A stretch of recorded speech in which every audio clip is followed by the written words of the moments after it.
Bonjour à tous et bienvenue dans l'émission des Jeux de ce mardi 6 août.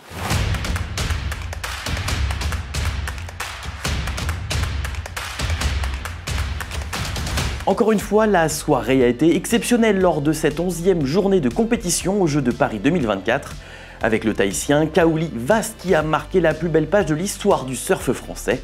Le surfeur de 22 ans a en effet remporté la médaille d'or en dominant en finale l'Australien Jake Robinson. A noter également la belle médaille de bronze de la réunionnaise Johanne Defay chez les femmes. Eux aussi ont marqué l'histoire de leur sport. Nos basketteurs 3-3 ont remporté la première médaille au JO pour le basket français dans cette discipline. Franck Seguela, Lucas Dussoulier, Timothée Vergia et Jules Rambaud décrochent l'argent après s'être inclinés en finale face aux Pays-Bas. L'équipe de France de football de Thierry Henry tient elle sa finale olympique. Les Bleuets de Jean-Philippe Mateta, auteur d'un doublé, ont dominé l'Égypte en prolongation 3-1 pour rejoindre l'Espagne en finale ce vendredi. Enfin, Armand Mondo Duplantis est encore un peu plus centré dans l'histoire de son sport en remportant le titre olympique à la perche, son deuxième consécutif. Invaincu dans les grandes compétitions depuis 2020, il s'est également permis le luxe de battre encore une fois son record du monde avec une barre franchie à 6,25 m. Avec l'or de Kaouli Vaast, la France remonte sur le podium du classement des médailles avec désormais 48 breloques au compteur, repoussant encore un peu plus le record de Pékin avec 43 médailles.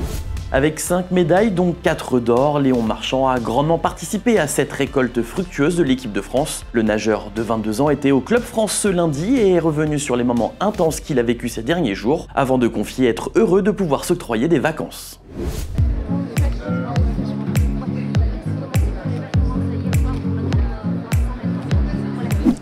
Comment on vit ça? Là, je suis un peu... c'est un peu bizarre en ce moment parce que je suis un peu entre les deux, je suis en train de réaliser. Ça va mettre un peu de temps pour vraiment comprendre ce qui se passe. J'ai bien fait de vraiment concentrer sur mes courses cette semaine parce qu'effectivement, autour de moi, il y avait beaucoup de choses qui se passaient. Et je pense que quand j'aurai un temps pour vraiment réfléchir, être tranquille, ça va aller mieux. Comme cadeau, des vacances, une pause. Une vraie pause. J'ai bien négocié avec mon entraîneur, je vais pouvoir avoir plus d'un mois et demi de vacances. J'ai pas pris ça depuis 5-6 ans. Donc je vais bien profiter. Je vais partir, je vais voyager. Moi aussi j'étais très ému.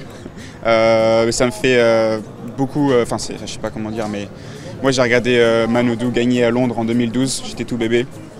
J'avais 10 ans, il gagne à la une, il avait le sourire, il fait une course de dingue et je pense que je me suis beaucoup inspiré de lui, il a apporté énormément au sport.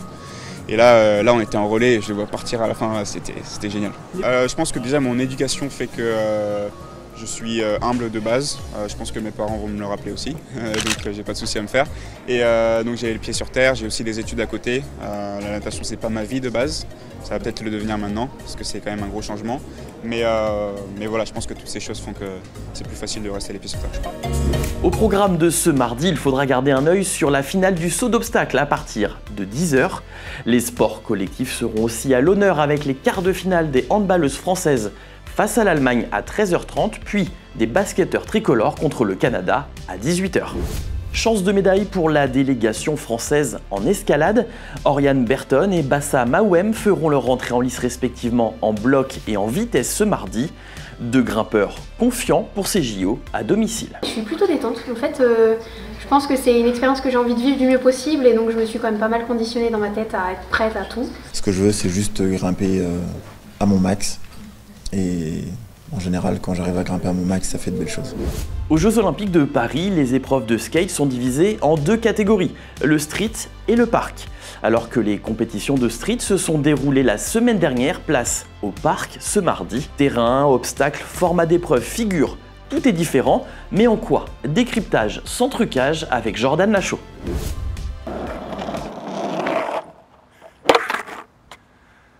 Aux Jeux Olympiques, le skateboard, c'est 22 athlètes qui se battent pendant 2 tours. La discipline se divise en 2 catégories, d'un côté le parc et de l'autre le street.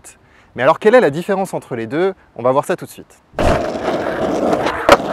Le street skateboard, comme son nom l'indique, se passe en milieu urbain. Les skateurs, en fait, ils se réapproprient l'espace public qu'ils utilisent pour faire leur figure. Ça peut être des marches, ou bien des trottoirs, ou encore des rampes d'escalier. Et pour les JO de Paris, un parcours a été construit au stade en plein air de la Concorde pour recréer cet environnement urbain. Pour passer ces obstacles, les athlètes doivent absolument maîtriser le lever de planche, qu'on appelle aussi le ollie. Le street, en compétition, c'est 2 phases. D'abord, les skateurs effectuent 2 passages de 45 secondes qu'on appelle des runs, pendant lesquelles ils doivent réaliser une série de figures. Ensuite, ils ont 5 tentatives pour faire les plus belles figures possibles. On additionne les scores et les 8 meilleurs vont refaire exactement la même chose en finale cette fois.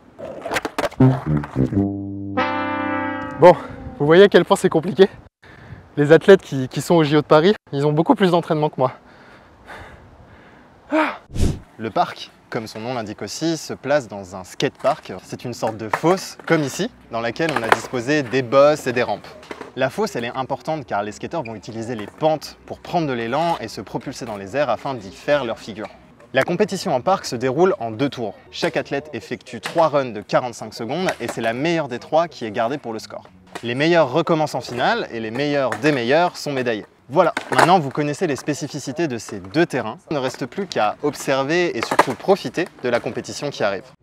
L'émission des Jeux, c'est terminé pour aujourd'hui, mais l'actualité des Jeux Olympiques est à suivre tout au long de la journée sur ouest-france.fr.